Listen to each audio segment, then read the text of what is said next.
कार्यक्रम की पुण्यार्जक हैं श्रीमती शशि लोहाड़िया धर्मपत्नी श्री अनिल लोहाड़िया मुरादाबाद, श्रीमती वर्षा जैन धर्मपत्नी श्री विकास जैन गुड़गांव, श्रीमती उमा जैन धर्मपत्नी श्री योगेश जैन गुड़गांव, राजकुमार जैन, मधु जैन, मनोज जैन, रूबी जैन, अजय जैन, पायल जैन, अक्षत जैन, अर्पण जैन, प्रेरणा जैन व आन्या जैन, श्रीमती रीटा जैन धर्मपत्नी श्री नरेश जैन, चंदरनगर अजमेर। परम पूज्य वात्सल्य मूर्ति जिन धर्म प्रभाविका आरिका रत्न 105 सृष्टि भूषण माता जी की मंगल प्रेरणा एवं आशीर्वाद से तीर्थराज श्री सम्मेद शिखर जी में चतुर्विध संघ की आहार विहार पिच्ची कमंडल वस्त्र एवं शास्त्र इत्यादि की व्यवस्था विगत कई वर्षों से सुचारू रूप से की जा रही है। इस पुनीत कार्य से जुड़कर आप भी घर बैठे धर्म लाभ उठा सकते हैं। सामान्य सदस्यता 21,000 रूपए मात्र, सदस्यता 1 वर्ष के लिए 11,000 रूपए मात्र, एक दिन की आहार व्यवस्था 2100 रूपए मात्र।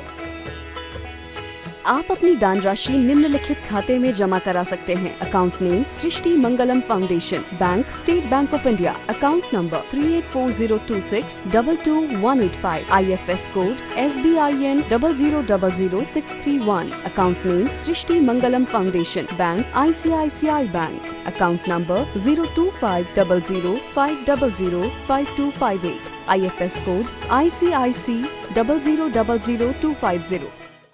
इंसान की इंसानियत गुम हो गई कहाँ, इंसान की इंसानियत गुम हो गई कहाँ, साये में आदमी है मगर आदमी कहाँ। आज वास्तव में हम चाहते हैं कि देश राष्ट्र और धर्म के लिए अच्छे व्यक्ति मिले, लेकिन अच्छे व्यक्तियों के लिए अच्छा हृदय भी होना चाहिए। आज हमने बुद्धि का बहुत विकास किया है, बुद्धि मस्तिष्क से चलती है और सारे सद्गुण हृदय से होते हैं। आज हमने हृदय के तार बंद कर दिए हैं। आज इंसान सिर्फ बुद्धि से जीता है, हृदय दिल से जुड़ता है, बुद्धि सिर्फ व्यापार की तरह जुड़ती है। आज हमारे सारे रिश्ते, सारा शिक्षा, सारा व्यायाम हमारा बिजनेस हो गया, यानी बौद्धिक हो गया। हम किससे मिलें, क्या फायदा होगा, कितना फायदा होगा, इसका हम बड़ा विचार करते हैं। लेकिन हम ये नहीं सोचते हैं कि वास्तव में हमें अपने जीवन में दिल से जुड़ना चाहिए, क्योंकि हमने हमेशा आत्मिक गुणों की निंदा की है। आत्मिक गुणों की निंदा की है कि मतलब हमने कहा क्रोध मत करो, मान मत करो, माया मत करो, लोभ मत करो। अरे लोभ मान माया आप कैसे छोड़ेंगे। ये जरूर है कि जो शक्ति आज तक क्रोध में जा रही थी, वही शक्ति को रूपांतरित करना सीखो। उस शक्ति को यदि आप रूपांतरित करना सीख जाएंगे, परिवर्तन करना सीख जाएंगे, क्योंकि शक्ति आपकी है। जब आपके अंदर सकारात्मक सोच आएगी, आप हृदय से काम लेंगे, आप दिल से सोचेंगे, तो आपको किसी पर क्रोध नहीं आएगा, क्योंकि आपको लगेगा कि हो सकता है मेरी मजबूरी रही, मैंने कुछ कह दिया इसलिए आया। आज तो आदमी बुद्धि से सोचता है उसने मेरे साथ ऐसा क्यों किया और क्यों किया, और तकरार शुरू हो जाती है। लेकिन हमसे ऐसा क्यों हुआ, ये दिल कहता है। जब दिल होता है तो किसी पर दुश्मनी नहीं होती है, और जब बुद्धि होती है तो तकरार होती है। बुद्धि में तर्क होती है और तर्क में नर्क होता है। तो हमें बुद्धि से नहीं, आत्मिक गुणों का विकास करना है। तो हमें जो ऊर्जा, जो हमारी जीवन शक्ति, जो हमारा समय और जो हमारा तन मन धन सब कुछ सिर्फ व्यापार की दृष्टि से सोच रहा है, वही प्यार की दृष्टि से सोचे। किसी को यदि वीणा बजाना नहीं आता हो तो वीणा का दोष नहीं है। वीणा के तार यदि खिंचे होंगे तब भी आवाज अच्छी नहीं आएगी, वीणा के तार ज्यादा खिंचे होंगे तब भी आवाज अच्छी नहीं आएगी, और वीणा के तार ढीले होंगे तो भी आवाज अच्छी नहीं आएगी। वीणा के तारों का आनंद लेना है, वीणा का आनंद लेना है तो संगीत में वीणा आवश्यक है, लेकिन वीणा के लिए बजाने वाला कलाकार चाहिए। अनसीखा बजाएगा तो बेहुद्दे स्वर आएंगे, और जिसे तारों का ज्ञान नहीं होगा तब भी बेस्वरे स्वर निकलेंगे, उसके जीवन में संगीत का आनंद नहीं आ सकता है। इसी प्रकार से आज हम अपनी ऊर्जा को, आज हम अपनी शक्ति को सही व्यय कहाँ करना, कैसे करना, किन परिस्थितियों में कैसे भाव रखना, ये सब हमें नहीं आता है। आज हम हमेशा निंदा करते हैं कि क्या करे, जीवन में आनंद नहीं है, जीवन में कोई संगीत नहीं है, जीवन में कोई उमंग नहीं है, तो इसमें जीवन को दोष नहीं है, तुम्हारे सोचने के ढंग को दोष देना, तुम्हारे जीवन शैली को तुम दोष देना कि आज तक तुमने सिर्फ बुद्धि से बच्चों को, छोटे से हम बुद्धि का विकास करते हैं, शब्द रट लो, परीक्षाओं में पास हो जाओ, लेकिन जीवन की परीक्षा में वो अनुत्तीर्ण रहेंगे, जीवन की परीक्षा को वो पास नहीं कर सकेंगे, वो हर परिस्थितियों में नहीं जीत सकेंगे। क्योंकि वीणा के बिना भी संगीत नहीं होता, लेकिन मात्र वीणा से भी संगीत नहीं होता। वीणा बजाने की कला सीखना यानी अपनी शक्ति को रूपांतरित करना, अपने शक्ति को सकारात्मक सोच की तरफ ले जाना। हमारे पुराने लोग कम अनुभवी नहीं थे, भले उनके जीवन में शब्द ज्ञान कम था, लेकिन उनके जीवन में संगीत पूर्ण, आनंद पूर्ण उनका जीवन था।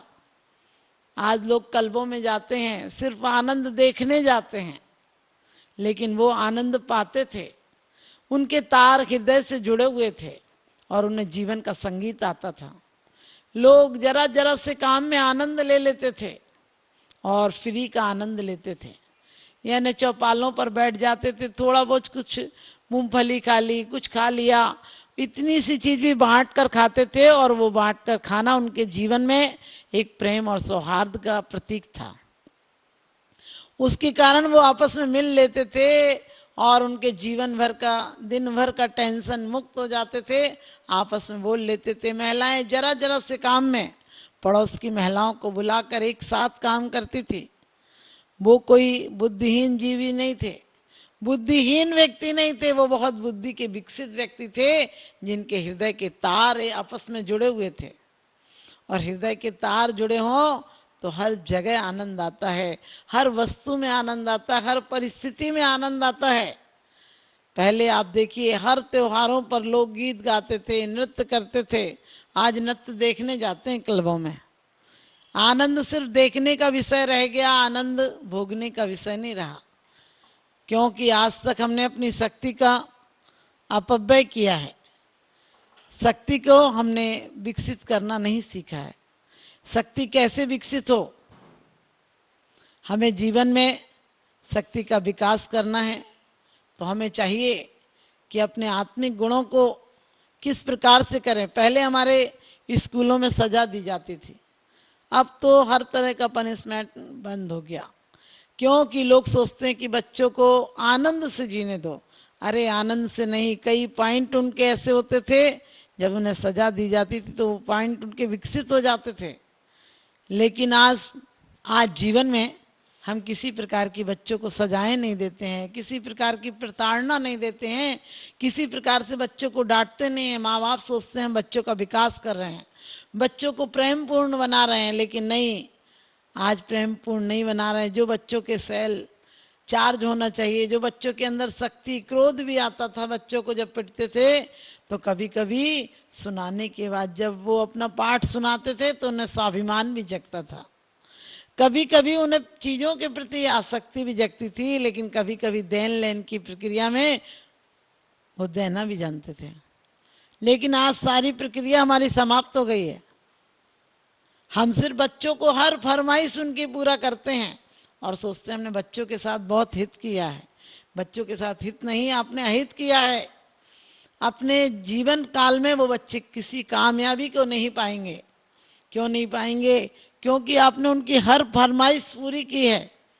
वही वो अपने जीवन में पत्नी से चाहेंगे कि उसकी हर फरमाइश माँ की तरह पूरी करे, और पत्नी भी चाहेगी कि उसके बाप की तरह, उसके बाप ने हर ख्वाहिश पूरी की है, हर बात मानी है, हर चीज की जिद पूरी की है, वो चाहेगी कि उसका पति भी इसी तरह उसकी हर बात पूर्ति करे, और दोनों में तकरार होगी और तमाम जिंदगी बच्चों को हम दुखी बना देंगे। आज के बच्चों को आप विकसित मत समझिए, उनकी सिर्फ बुद्धि विकसित हुई है। और जिस प्रकार से कोई बच्चे का सिर बड़ा हो जाए और बच्चा का और शरीर विकसित नहीं हो, तो समझिए उस बच्चे का क्या हाल होगा। कुछ दिन बाद वो चलने फिरने लायक भी नहीं रहेगा। इसी प्रकार से आज बच्चों को हमने सिर्फ शाब्दिक शिक्षा दी है, सिर्फ उनके अंतरंग के गुणों का विकास नहीं किया है, और अंतन का गुणों का विकास जब तक नहीं होगा, जब तक उनके हृदय के तंतु नहीं खुलेंगे, तब तक जीवन में वो विकसित नहीं हो सकते हैं। वो विनाश की तरह वो गोबर गणेश हो जाएंगे, वो माटी के लौंदे हो जाएंगे, जिनके आगे डिग्रियां तो लटकाई जा सकती हैं, लेकिन वो कुछ आनंद को प्राप्त नहीं कर सकते हैं। हमारा जीवन ऐसा हो गया कि हमने सुना था कि सुविधाएं हो जाएंगी तो हमारा जीवन सुखी हो जाएगा। आज सुविधाएं तो बहुत हो गई, लेकिन सुखी कहाँ हुआ हमारा जीवन, और दुखी हो गया। हमारी हालत वो हो गई कि किसी माली ने कहा था कि खाद लाओ तो अच्छे फूल पैदा होंगे, सुगंध से तुम्हारा जीवन भर जाएगा। लेकिन वो खाद तो ले आया, खाद को कब डालना, कब बीजों के साथ मिश्रित करना, कब पानी डालना, ये भूल गया। और भक्तांबर में कहा भी है, जो स्वभावते उपजे ना सजल मेघते कौन है काज। जो स्वभाव से पैदा होता है वही ठीक है। समय पर जो बरसात हो उसमें बीज डाला जाए तो फलित होता है। आज हमने समय पर बीज नहीं डाला, समय पर बीज नहीं डाला और खाद को घर में रख लिया। खाद सुगंध नहीं, पौधे नहीं दे रही है, खाद हमें फूल और पुष्प नहीं दे रही है, खाद हमारे घर में बदबू पैदा कर रही है। क्योंकि माली ने कहा था खाद से फूल आते हैं, ये भी सत्य है, लेकिन खाद का उपयोग करोगे मात्र भरने से कुछ नहीं होता है। इसी प्रकार से संतान आपके लिए सुख का कारण है, ये सत्य है, लेकिन संतान को संस्कार देना, संघर्षमय बनाना, संकल्पी बनाना, ये भी तो जीवन का कर्तव्य है। आज हम कहाँ देख रहे हैं, हम बच्चों को बिल्कुल संकल्पमय नहीं बना रहे हैं, बिल्कुल उनका जीवन संघर्ष से दूर रख रहे हैं, उन्हें हर तरह की बात उनकी पूरी करते हैं। वो अपने जीवन काल में कैसे सुख से जीवन यापन करेंगे। पहले के जीवन में 21 साल तक, 18 साल तक बच्चे गुरुकुलों में रहते थे। हर तरह की संघर्ष, हर तरह की प्रक्रिया, हर तरह की जीवन शैली में हर तरह के उनके गुणों का विकास होता था। उन्हें नाव चलाना, खेती करना और रोटी बनाना, कपड़े धोना, पैर दबाना, ये सब सिखाया जाता था। और वहाँ वासना मुक्त वातावरण होता था, क्योंकि सब एक से युवक और एक सी शैली में जीते थे। और गुरु गरिमापूर्ण होता था, गुरु अनुभवी होता था, गुरु जीवन के निखार से निकला हुआ सीप के मोती की तरह होता था, जिसे देखकर नतमस्तक होने का मन करता था। सृष्टि मंगलम बन के संगठन देता यह पैगाम है। सृष्टि मंगलम बन के संगठन देता यह पैगाम है। संघ चतुर्वेद की सेवा श्रावक का धर्म प्रधान है। संघ चतुर्वेद की सेवा श्रावक का धर्म प्रधान है। सृष्टि भूषण जी की प्रेरणा का ये शुभ परिणाम है। सृष्टि भूषण जी की प्रेरणा का ये शुभ परिणाम है। संघ चतुर्वेद की सेवा श्रावक का धर्म प्रधान है। संघ चतुर्वेद की सेवा श्रावक का धर्म प्रधान है।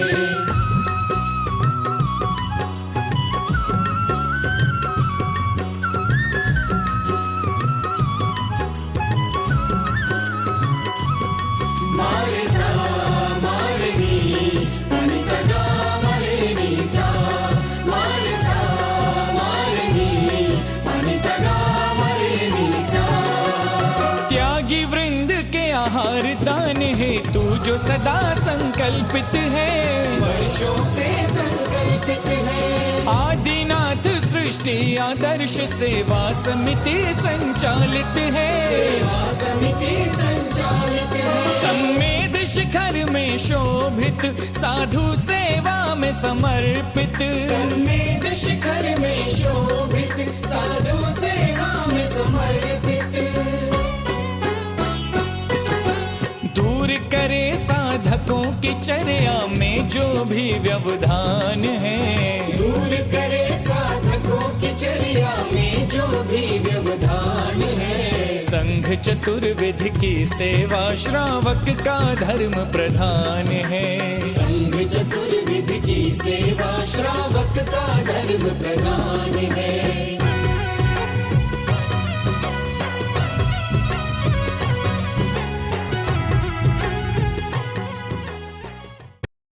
तीर्थ क्षेत्रों पर साधु संतों की योग व्यवस्था न होने के कारण से उन्हें नाना प्रकार से आकुलता व्याकुलता का सामना करना पड़ता था। 1988 में आचार्य समसागर महाराज जी का आगमन हुआ, उन्होंने यहाँ व्यवस्था देखी तो उस समय त्यागपति आश्रम की स्थापना की गई और उसी के कुछ समय पश्चात में 12 वर्ष निकलने के पश्चात में उनकी ही शिष्य की शिष्या षष्ठी भूषण माता जी का आचार्य श्री समसागर त्यागपति आश्रम में वर्षा योग हुआ, चातुर्मास हुआ। उन्होंने देखा कि एक मुनिराज पर्वतराज की वंदना करके आए, 2 बज गए, 2:30 बज गए, उसमें उनकी किसी प्रकार से आराध्य व्यवस्था नहीं हो पा रही थी। माता जी ने अपने संघर्ष लोगों को निर्देश देकर के तत्क्षण ही कुछ ही मिनटों में उनकी व्यवस्था आदि करवाई और उस समय माता जी ने अपने जीवन में संकल्प कर लिया कि निर्वाण भूमि, शाश्वत निर्वाण भूमि समय सगर है। यहाँ पर संतजन, मुनिजन, गुरुजन, रत्नत्रय के धारियों को, गुरुजनों को कभी किसी प्रकार से आकुलता का व्याकुलता का सामना न करना पड़े, इस हेतु जो भी करना पड़ेगा, लेकिन शाश्वत निर्वाण भूमि पर संतों, मुनियों, गुरुओं के शुद्ध आहार की व्यवस्था उन्होंने अपने हाथ में ली, बीड़ा उठाया और उसी का परिणाम है माता जी ने संकल्प किया और उसी संकल्प के अंतर्गत षष्ठी मंगलम फाउंडेशन की स्थापना की और उस फाउंडेशन के अंतर्गत 20 वर्षों से निरंतर ही संतों, मुनियों, गुरुओं के आहार की व्यवस्था होती हुई यहाँ आ रही है, जहाँ पर बड़ी भक्ति के भाव के साथ में, बड़े आनंद के भाव के साथ में साधु संतों की अनुकूलता के अनुसार उनके आहार आदि की व्यवस्था तो हुआ ही करती है। आप अपनी दान राशि निम्नलिखित खाते में जमा करा सकते हैं। Account name Srishti Mangalam foundation, bank state bank of India, account number 384026222185, IFS code SBIN 0000631, account name Srishti Mangalam foundation, bank ICICI bank, account number 02500500528, IFS code ICIC 0000250। इस कार्यक्रम के पुण्यार्जक हैं श्रीमती जैनमती जोरावमल पहाड़िया जैन, मलाड, मुंबई। श्रीमती विमला देवी जैन धर्मपत्नी स्वर्गीय श्री सत्यभूषण जैन, पुत्र श्री जिनेन्द्र जैन, श्री राजेश जैन, श्री राकेश जैन, श्री दिनेश जैन, हांसी, हरियाणा। श्रीमान हरीश लता जैन, बागड़ा, मानसरोवर, जयपुर, राजस्थान। श्रीमती त्रिशला जैन धर्मपत्नी श्रीमान ओम प्रकाश जैन, नोएडा, पुत्र श्री मयंक कुमार जैन, एडिलेड, ऑस्ट्रेलिया। श्री रमेश लाल चूरण लाल जैन, सौभाग्यवती सरोज रमेश लाल जैन, शिरपुर, धुलिया, महाराष्ट्र। पुत्र Shri Jayesh Jain, Houston, Texas, America.